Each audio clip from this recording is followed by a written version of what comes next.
जी नाज़रीन, आपको बताएं 26 जुलाई को इस्लामाबाद में सियासी जमात के जलसे का मामला इस्लामाबाद में दफ़ा 144 का नफास है।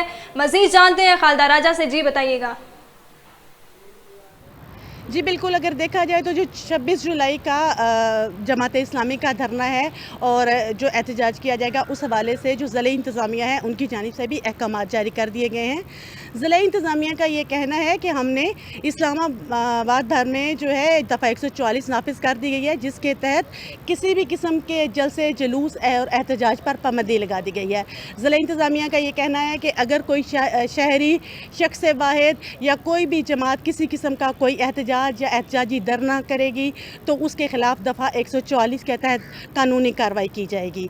साथ ही साथ उन्होंने शहरियों से ये अपील भी की है कि किसी भी किस्म की सियासी सरगर्मी का हिस्सा ना बने, ना किसी सियासी धरने में शिरकत करें। जी